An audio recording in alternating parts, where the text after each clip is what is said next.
हरिः ओम्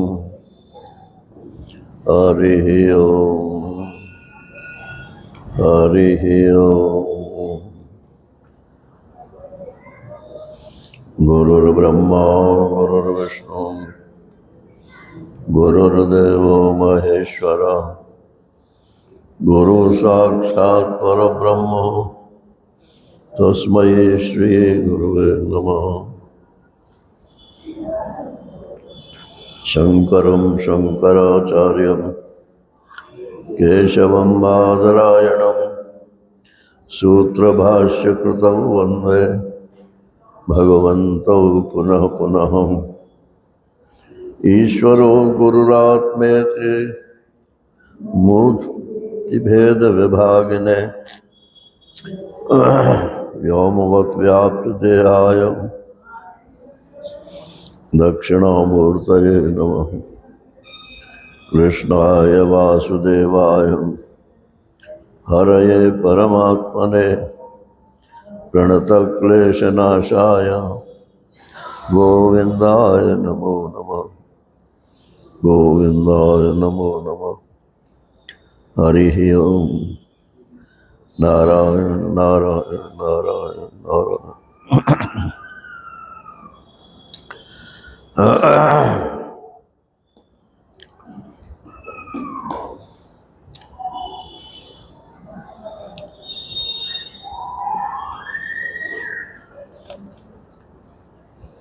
गीता अध्याय 3 प्रारंभ। ओम श्री परमात्मने नमः। अथ तृतीयो अध्यायः। अर्जुनोवाच ज्यायसि चेत् कर्मणस्ते मता बुद्धिर्जनार्दन तत्किं कर्मणि घोरे मां नियोजयसि केशव। व्यामिश्रेणेव वाक्येन बुद्धिं मोहयसीव मे। तदेकं वद निश्चित्य येन श्रेयोऽहमाप्नुयाम्। श्री भगवानुवाच लोकेऽस्मिन् द्विविधा निष्ठा पुरा प्रोक्ता मया नघ। ज्ञानयोगेन सांख्यानां कर्मयोगेन योगिनाम्। न कर्मणामनारम्भात् नैष्कर्म्यं पुरुषोऽश्नुते।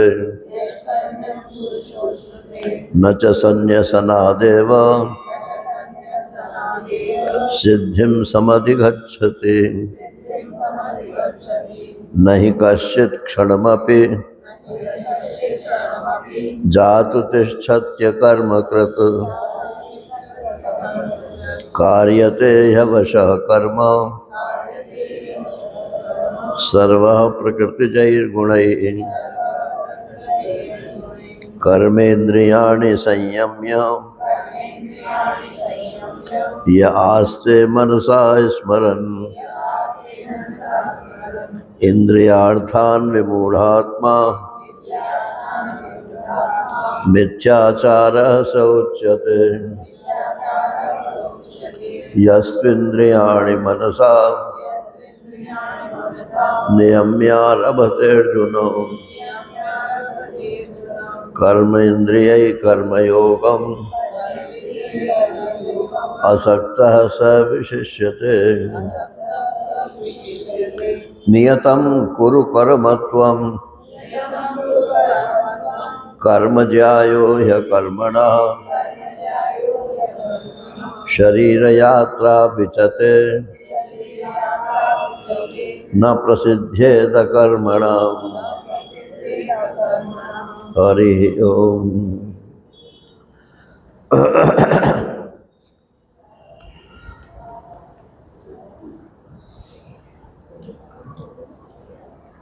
ऐसा ब्राह्मी स्थिति पार्थ, दूसरे अध्याय का ये आखिरी श्लोक कल हुआ था। ऐसा ब्राह्मी स्थिति, ऐसा माने यही जो अभी अभी जो बात बताई, निकटतम वस्तु की तरफ ये ऐसा पॉइंट आउट करता है। क्या है वो? विहाय कामान्य सर्वान् पुमान् शरति निष्प्रिया, ये है निकटतम। सब कामनाओं को छोड़ करके जो निष्प्रिय हो करके और आचरण करता है, व्यवहार करता है, ममता रहित हो करके करता है, अहंकार रहित हो करके करता है, स शांतिम अधिगच्छति, वो शांति स्वरूप ब्रह्म को प्राप्त हो जाता है। शांति माने अंतःकरण की शांति। एक तो ये होता है, तो वो तो साधारण कई तरीकों से प्राप्त हो जाती है, लेकिन आत्मा का जो स्वरूप है शांति, वो केवल ब्रह्म ज्ञान से ही प्राप्त होता है। क्रिया रहित अवस्था का नाम शांति है। तो क्रिया रहित अवस्था तो आत्मस्वरूप है। बाकी तो सब मन, बुद्धि, चित्त, अहंकार, इंद्रियां, स्थूल शरीर, सूक्ष्म शरीर, कारण शरीर, इनमें ही सारी क्रियाएं होती रहती।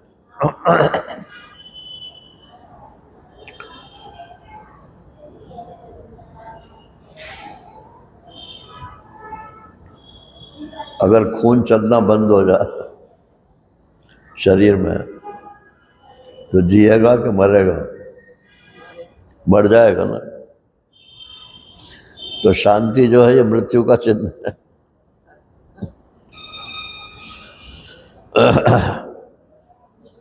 लेकिन कोई भी क्रिया हो,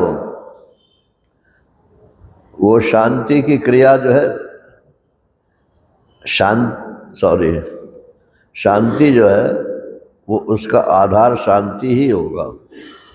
अशांति में शांति नहीं हो सकती।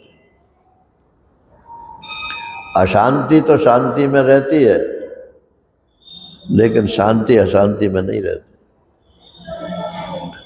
तो आप शरीर को चाहे जितना शांत कर लो कि हमको शांति प्राप्त हो जाएगी, आप मन को चाहे जितना शांत कर लो, इंद्रियों को चाहे जितना शांत, ये तो इनका स्वभाव ही सब अशांति है।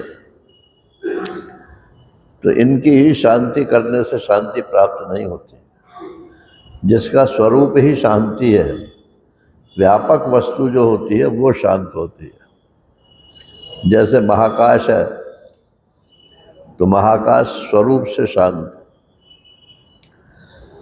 महाकाश का भी जो आश्रय है, महाकाश भी जिसमें उत्पन्न होता है और मरता है, नारायण, वो परम शांति।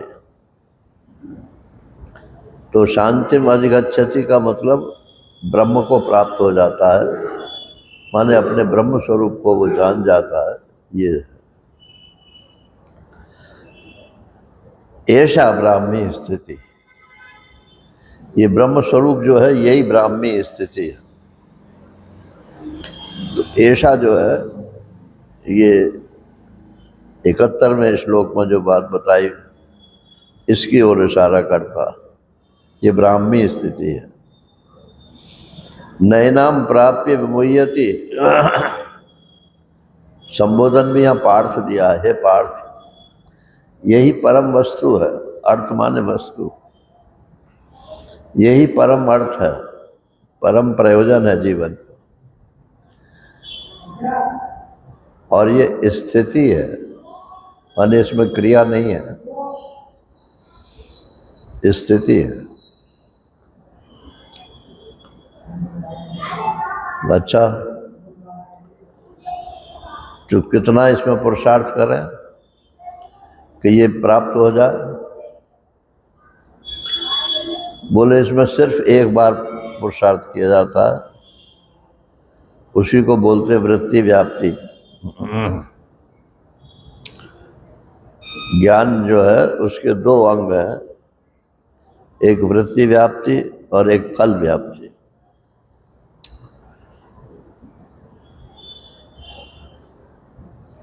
जैसे हमने कोई कर्म किया, जैसे मैं बोल रहा हूँ, ये भी एक कर्म है।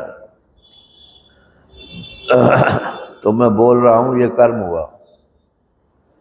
अब क्या बोल रहा हूँ, इसका मन में उधेड़ बुन करके तब बोलता हूँ ना। तो ये क्या हुई, वृत्ति व्याप्ति तो हो रही है, लेकिन इसकी फल व्याप्ति भी हो रही है। ये जो बात मैं बोल रहा हूँ आपके समझ में आ जाए, ये इसका फल है। और मैं जो समझाना चाहता हूँ वो आपकी समझ में आ जाए, ये भी इसका फल है। तो जीवन में कोई भी क्रिया होगी उसमें दोनों होंगे, वृत्ति भी होगी, वृत्ति व्याप्ति भी होगी और फल व्याप्ति भी होगी। लेकिन परमात्मा की जो प्राप्ति होगी, चाहे मैं नाम जप से करूं, चाहे ध्यान से करूं, चाहे क्या नाम वेदांत श्रवण से करूं, कैसे भी करूं, इसमें सिर्फ वृत्ति व्याप्ति होती है, फल व्याप्ति नहीं होती। मैं ब्रह्म को जान गया, मैं परमात्मा को जान गया, ऐसा फल इससे उत्पन्न नहीं हो। अरे मैं जान गया क्या, जब मैं ही ब्रह्म हूं तो मैं जान किसको गया?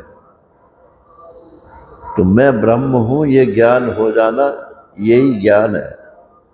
ये वृत्ति व्याप्ति भी है और इसमें ये फल व्याप्ति नहीं है। और ये जीवन में एक ही बार होती है।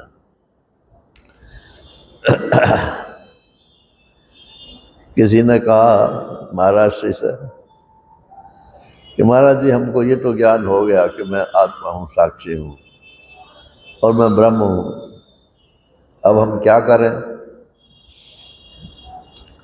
महाराज श्री ने कहा अभी तो कई बार होगा। अभी तो कई बार होगा। अरे ये तो एक ही बार होता है जीवन में, और अब पूछ रहे हो मैं क्या करूं? मतलब कुछ करना बाकी है, इसका मतलब ये है।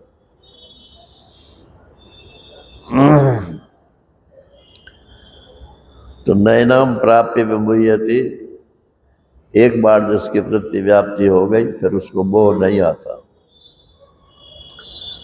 फल व्याप्ति होती नहीं इसमें, और एक बार वृत्ति व्याप्ति होती है तो पूर्णता का अनुभव हो जाता। स्थित्वास्याम, स्थिति है ना, ये क्रिया नहीं है, स्थिति है। जैसा मैं हूं वैसा ही मेरे को ज्ञान हो जाता। स्थित्वास्याम, अगर स्थिति हो गई मेरी, इसमें स्थित होकर के अंत कादेपि,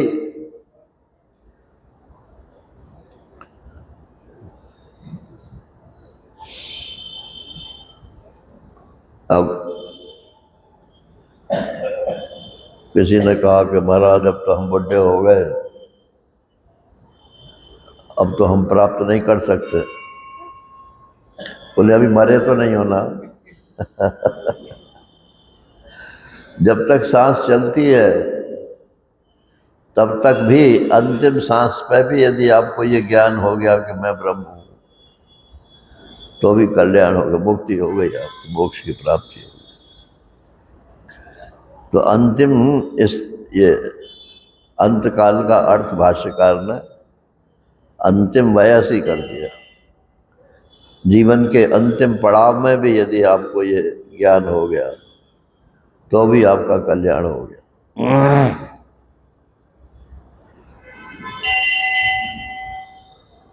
और उर्दू में एक शब्द चलता है इंतकाल। इंतकाल माने मृत्यु। तो अंतकाल का ही इंतकाल हो गया। अंतिम काल, इंतकाल। अब क्या है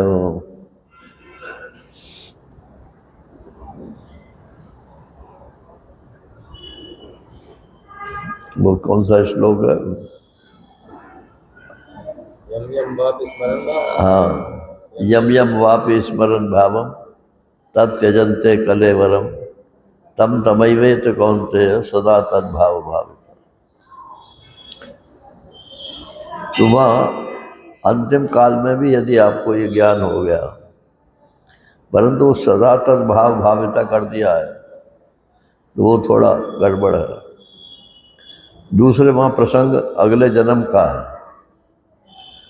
कि अगर अंतिम टाइम में जौन सी आपको याद करते हुए शरीर छोड़ोगे, अगला जीवन उसी हिसाब से होगा। और ये जो प्रसंग है यहाँ, ये अगले जीवन का नहीं है, ये तो जीवन लीला समाप्त यहीं पे हो जाती।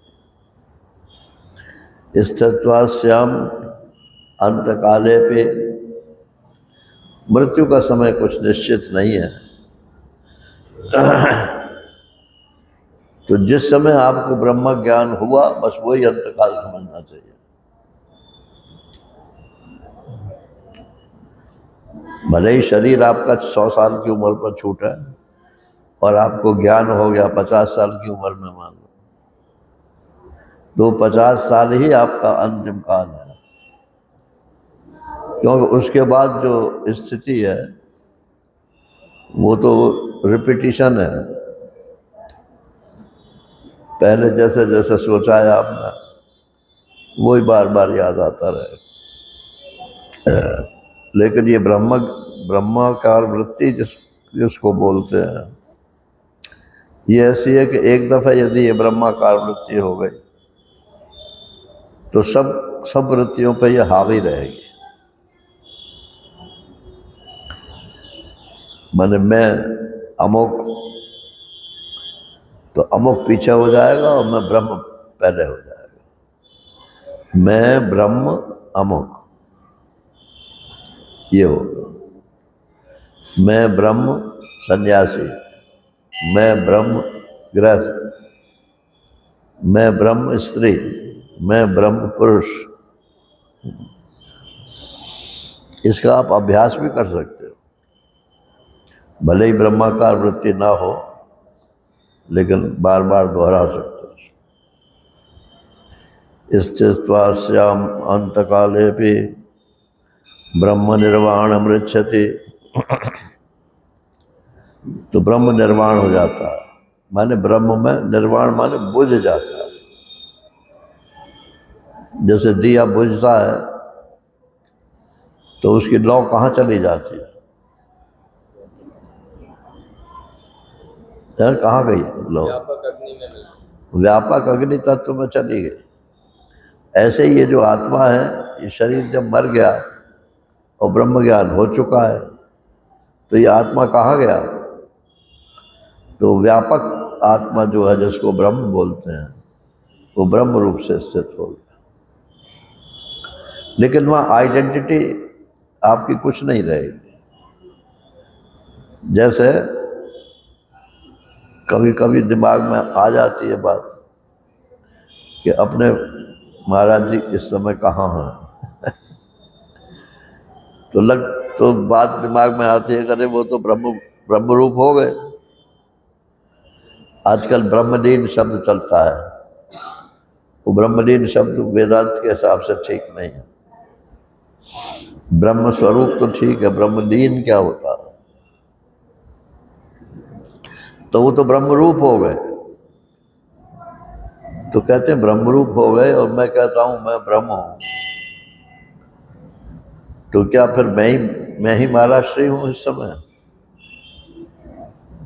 कॉरोलरी तो यही हुई ना इसकी।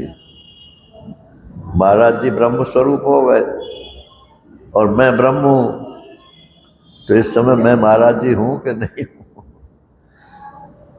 तो बोले नहीं, तुम महाराज जी नहीं हो, तुम ब्रह्म हो। महाराज जी भी एक व्यक्तित्व है ना। हम लोग महाराज जी बोलते हैं और लोग, कोई अखंडानंद बोलता था, कोई कोई बोलता था, कोई कुछ बोलता था, और जो जिस भाव से जिस रूप से बोलता था उसको उसी तरह से जवाब भी देते थे। अब जवाब देने वाला तो रहा नहीं ना रहा है, तो अब तो मैं ही प्रश्न करता हूँ और मैं ही जवाब देता हूँ, और मैं ही अखंडानंद जी हूँ। तो अब क्या मैं ये बोलूँगा कि मैं अखंडानंद? नहीं, मैं ब्रह्म। अखंडानंद जी ने जो अपने आप को पहचाना वही मैंने पहचाना, तब तो मेरा शिष्यत्व ठीक है। और मेरे गुरु जी तो अपने को ब्रह्म जानते हैं और मैं अपने को व्यक्ति जानता हूँ, तो वो गुरुत्व तो नहीं हुआ। तो ब्रह्म निर्वाण मृच्छति, ब्रह्मभूत हो जाता है। ब्रह्म निर्माण का मतलब है ब्रह्मभूत हो जाता है। यहाँ महाराज श्री ने एक विवेक दिया है कि ब्रह्म निर्वाण का उन्होंने कर दिया निर्वाण। तो बाण माने ये तीर कमान में बाण होता है, तो अगर किसी को तीर लगे, बाण लगे, तो उसके 3 परिणाम होते हैं। जिसको बाण लगेगा उसको दुख होगा, फिर उसको बेहोशी होगी और वो फिर मर जाएगा। दुख, बेहोशी और मृत्यु, ये बाण में 3 काम होते हैं। और निर्वाण, निर्वाण माने मोक्ष, इसमें भी 3 काम होते हैं। दुख की जगह तो सुख हो जाता है, आनंद। बेहोशी की जगह चित स्वरूप हो जाता है, और मृत्यु की जगह सत स्वरूप हो जाता है। बहुत बढ़िया तुलना की है।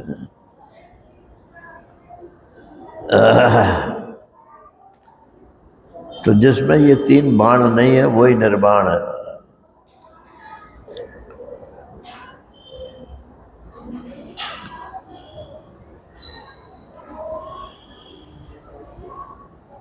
इस प्रकार से ये जीवन की पूर्णता, ज्ञान की पूर्णता, साधन की पूर्णता का प्रतीक ये स्थित प्रज्ञ है।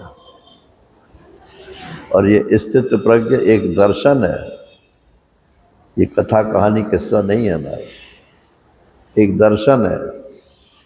चाहे तो हम भी हो सकते हैं, नहीं चाहें तो कोई बात नहीं।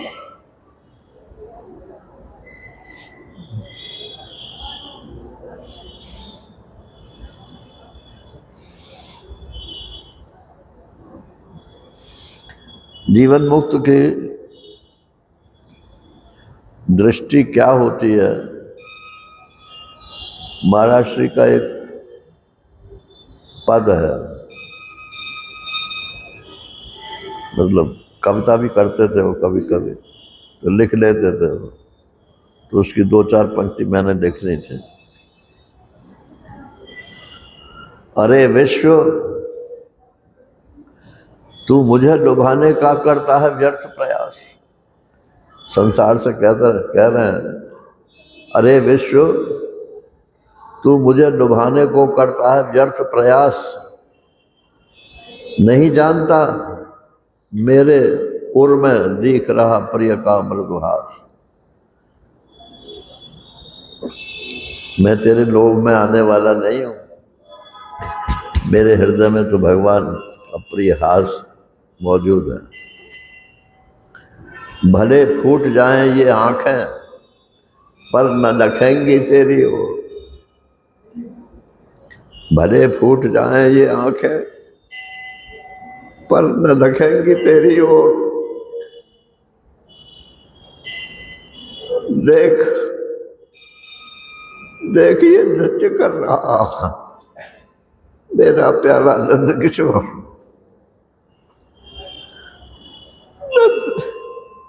नंद किशोर नृत्य कर रहा। अब कहाँ है विश्व, कौन तुम्हें निभा सकता है? संसार में तभी तक प्रवृत्ति है, लोभ है, जब तक हम इसको परमात्मा से कुछ अलग समझते हैं। और जब ये परमात्मा ही है जिसको हम प्रेम करते हैं, जिसका जिसका पूजन करते हैं, वो नहीं भैया, पूजन करके तो अलग हो जाते हैं, और प्रेम जिससे करते हैं उससे तो एक हम एक रहते हैं।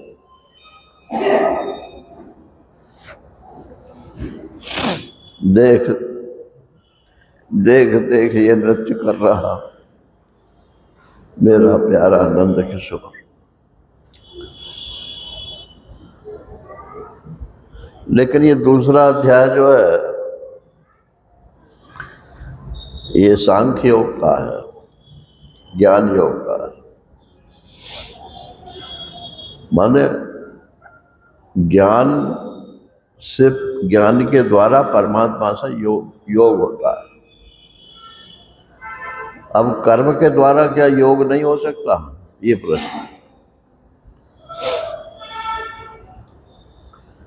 हो सकता है कि नहीं? बोले हो तो सकता है, मगर वाया ज्ञान होगा, सीधा नहीं होगा। क्योंकि कर्म का क्षेत्र बाहर है, अंदर नहीं है। कर्म का फल भी बाहर है, ये फल व्याप्ति तो भीतर होती है उसकी, लेकिन वो बाहर के विषय के बारे में ही होती।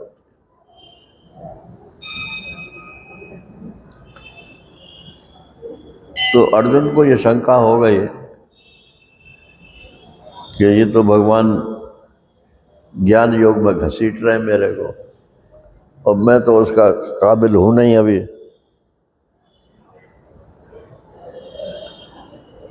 तो सखा भी तो है ना भगवान का, तो कुछ टॉन्टिंग वे में वो बोलता है।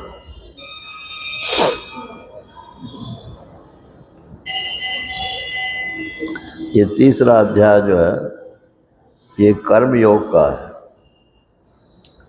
ये शुद्ध कर्म योग है।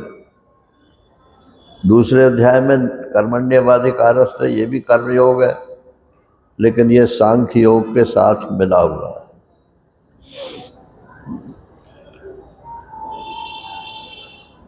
इसमें फल का त्याग है। और ये तीसरे अध्याय में जो है, नहीं, दूसरे अध्याय में फल का त्याग नहीं है, फल में समता है। और तीसरे अध्याय में फल समर्पित है परमात्मा को, अपने प्रेमास्पद। ये अंतर है।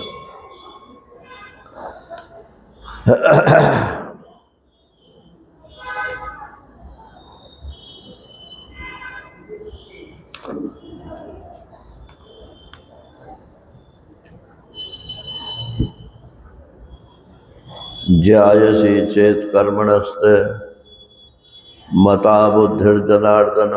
अब अर्जुन भगवान से कह रहे हैं, ज्यायसी चेत, चेत माने यदि, ज्यायसी माने तुम श्रेष्ठ समझते हो, कर्मणा कर्म से, बुद्धि को, यदि तुम बुद्धि को कर्म से श्रेष्ठ समझते हो, बुद्धि माने दूसरा अध्याय बुद्धि योग है। ऐसा ते विहता सांख्य बुद्धि और बुद्धिर योगे तिमाम। सांख्य बुद्धि और कर्म बुद्धि, इन दोनों का मेल दूसरा अध्याय। कहते हैं अगर तुम बुद्धि की अपेक्षा कर्म को श्रेष्ठ समझते हो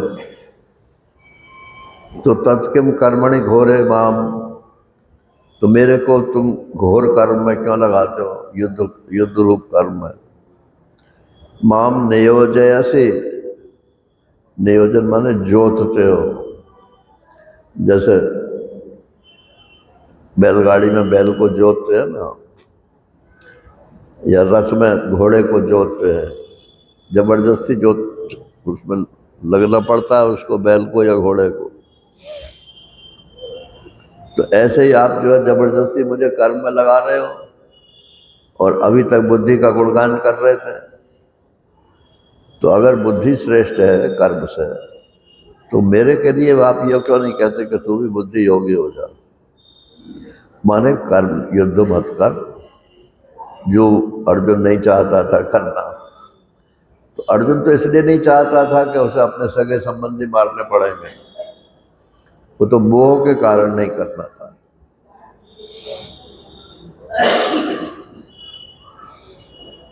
एक बात कहूं, अगर आपको बुरा न लगे,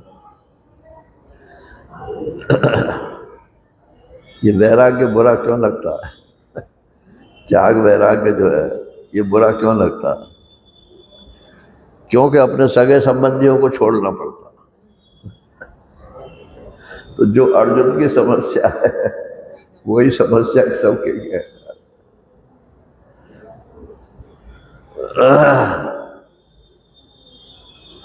अरे ठीक है, बुद्धि योग ठीक है,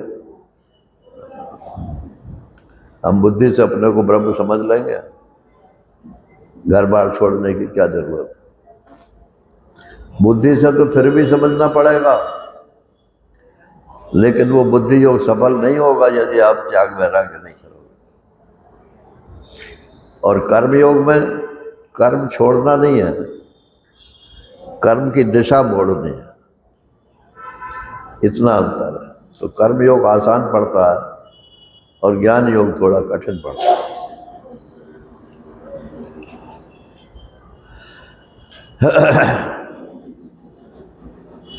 अब इसमें बहुत सारे विकल्प भाष्यकार देते हैं।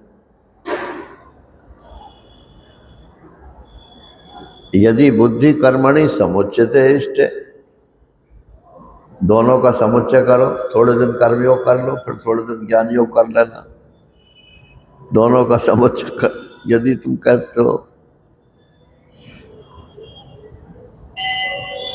तो ये तो संभव नहीं है, क्योंकि जो कर्म का अधिकारी है वो रागी है, और जो ज्ञान का अधिकारी है वो वैरागी है, विरागी है। दोनों के अधिकार अलग अलग है। वैराग्यवान कभी कर्म में प्रवृत्त अपनी स्वेच्छा से नहीं होगा, जबरदस्ती करना पड़ जाए उसे बात दूसरी रहेगी। और रागी व्यक्ति कभी विरक्त नहीं हो सकता।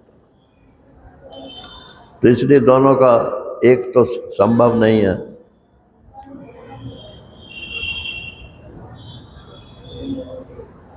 तो जब एक के संभव नहीं है तो दोनों का क्या बोलते हैं इसे, समसमुच्चय, समसमुच्चय नहीं हो सकता। समसमुच्चय माने, समुच्चय माने इकट्ठा होना, और सम माने समकाल में। एक ही समय में आप कर्मयोगी भी रहो और ज्ञान योगी भी रहो, ये नहीं हो सकता।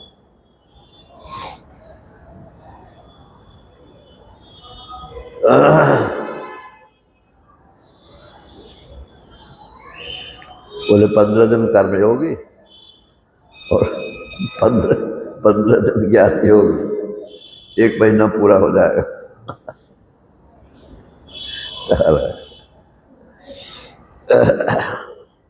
समुच्चय नहीं हो सकता है। बोले हम कहाँ कर रहे थे, हम तो 15 दिन अलग अलग कर रहे हैं। अरे पहले 15 दिन की छाया जो है वो दूसरे 15 दिन में रहेगी। और ये जो मोबाइल है ना रहे,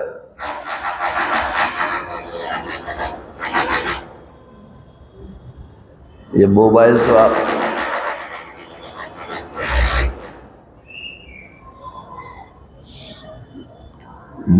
आपको अलग रहने ही नहीं देगा।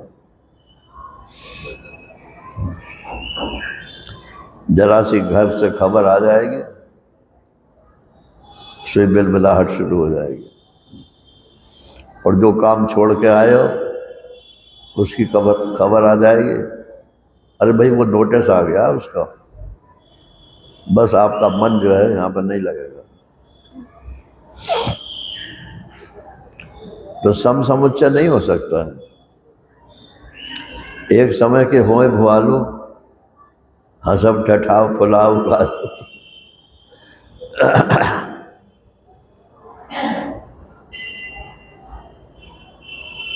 अब दशरथ जी ने कैकई को वरदान दे दिया और फिर रोने भी लगे। तो कैकई के वचन है कि या तो हाँ करो या तो ना करो। एक समय के हुए भुआलू, अरे राजन, एक समय में क्या ये दो काम हो सकते हैं कि ठट्ठा मार के हंस भी लो और गाल फुला के भी बैठ जाओ। हंसब ठठाओ फुलाओ गालू, नहीं हो सकता।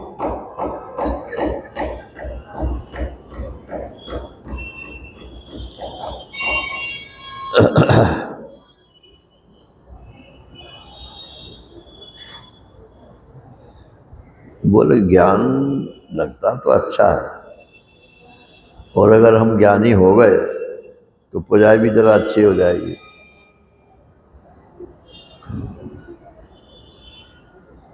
तो इसलिए ज्ञान ही करना चाहिए, और है हम कर्म के अधिकारी। तो ज्ञान का आप ढोंग भले कर लो, ज्ञान फलित नहीं होगा।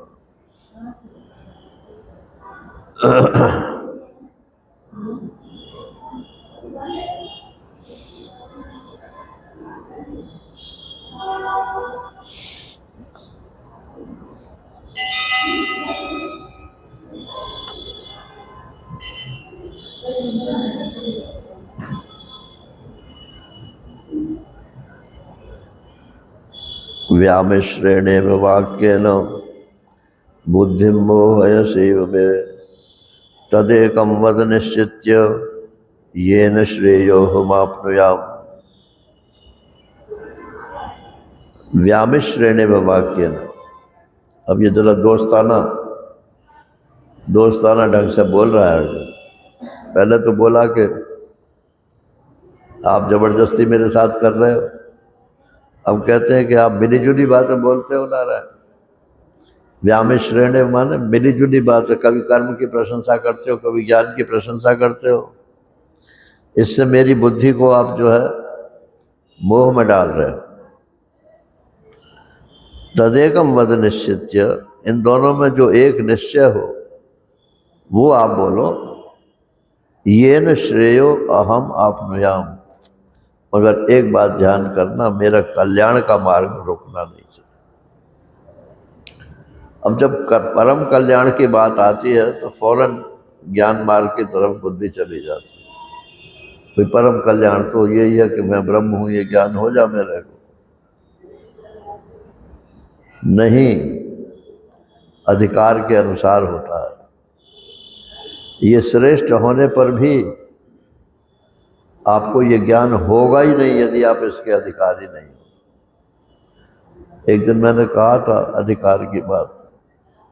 अधिकार उसको कहते हैं कि जिसमें फल प्रतिष्ठित हो जाए।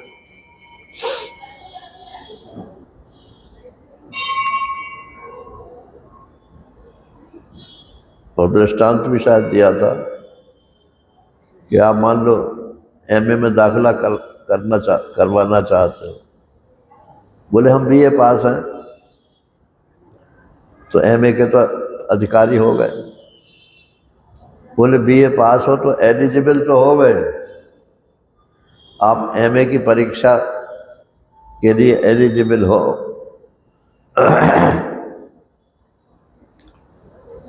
लेकिन भाई हम तो जो है हमारे यहाँ सीट तो 10 ही हैं कुल, और एप्लीकेंट्स हैं 50, तो हम तो टेस्ट लेंगे। टेस्ट में जो पहले 10 आएंगे उनको ले लेंगे। तो आप एलिजिबल तो हो एमए में क्योंकि बीए पास हो, लेकिन आप अधिकारी नहीं हो, क्योंकि आपका नंबर अगर 10 में आता है तो आप अधिकारी हो, और अगर 11वां 12वां भी आता है तो भी अधिकारी नहीं। तो ऐसे ही ये जो ज्ञान है ये फलित आपके अंदर कब होगा? जब फलित हो जाएगा तब मालूम पड़ेगा कि ये आप इसके अधिकारी हैं। महात्माओं को मालूम पड़ जाता है, क्योंकि इसकी जो इसेंशियल क्वालिफिकेशन है, नेसेसरी क्वालिफिकेशन, वो वैराग्य है। वैराग्य छिपाई से छिपता नहीं है ना। आप वैराग्य का ढोंग तो कर सकते हो, लेकिन पोल भी आपकी तभी फौरन ही खुल जाती है। न सर्दी गर्मी सह सकते हो, न भूख प्यास सह सकते हो, न मान अपमान सह सकते हो, न आपकी बुद्धि काम करती है। तो फिर काहे के अब ज्ञान के तो अधिकारी नहीं है।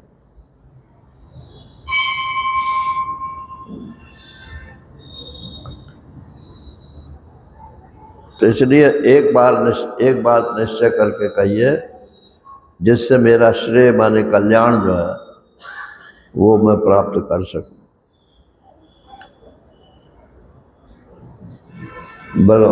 बोलो, मैं बुद्धि योग में जाऊं कि कर्म योग में जाऊं? भगवान कहते हैं ऐसे नहीं बोलता हूं। मैं तो बात बता देता हूं, तुम्हारी योग्यता के अनुसार तुम जिधर जाओगे अपने आप जाओगे।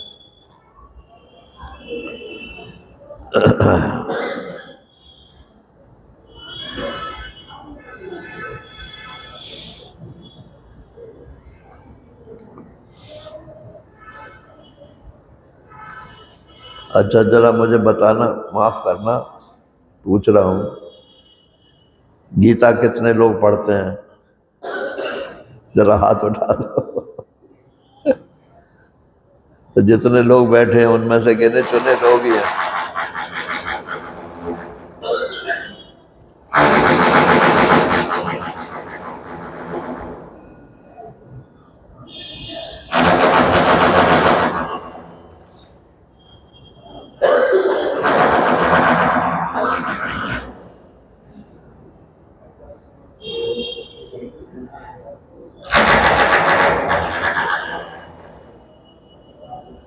अरे अब पंखा नहीं है, अपने यहाँ ही दिख रहा है।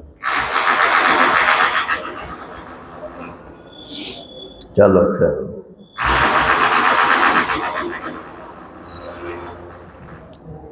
बोले सुनना अच्छा लगता है, पढ़ना अच्छा नहीं लगता। इसका क्या मतलब हुआ कि कान वाले तो हो, बुद्धि वाले नहीं हो। यही मतलब हुआ ना। सुनना अच्छा लगता है, पढ़ना अच्छा नहीं लगता। पढ़ने में तो कंसंट्रेशन करना पड़ता है, और कान में तो भगवान ने 2 कान दे रखे हैं, आधा पर्दा कुछ तो पढ़ने पड़ता ही।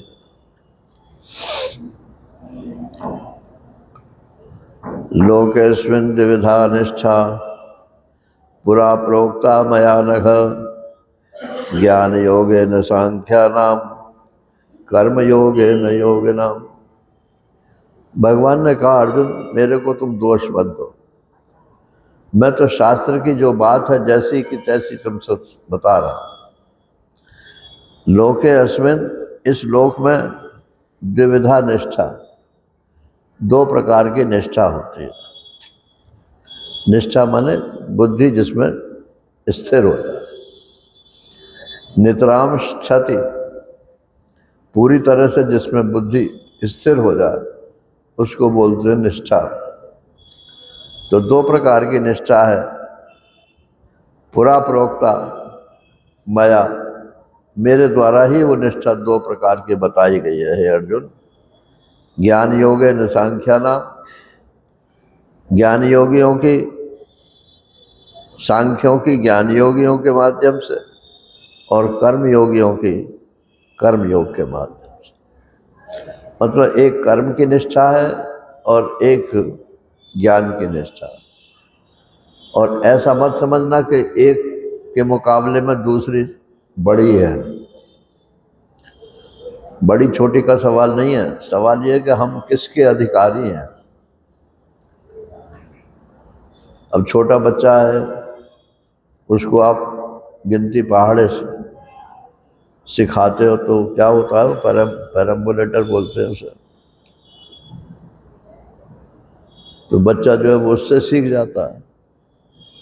और कोई बीए पास हो और उससे कहो कि पैरम्बुलेटर से जो है गिनती सीखो, अरे वो तो सीख चुका भैया, अब उसके लिए पैरम्बुलेटर बेकार है। तो कर्म योग जो है ये छोटा बालक है, और ज्ञान योग जो है ये बड़ा बालक है। छोटा बालक ही चल के आगे चल के बड़ा बालक बनेगा। तुलसीदास जी ने कर्मयोग की जगह भक्ति योग कर दिया कि भक्ति योग मेरा अयाना बच्चा है, छोटा है, और ज्ञान योग जो है मेरा बड़ा बच्चा है, सयाना बच्चा है। तो जो बच्चा सयाना है वो तो अपना जैसे भी है काम कर देगा, और छोटे बच्चे की रखवाली मुझे करनी पड़ेगी।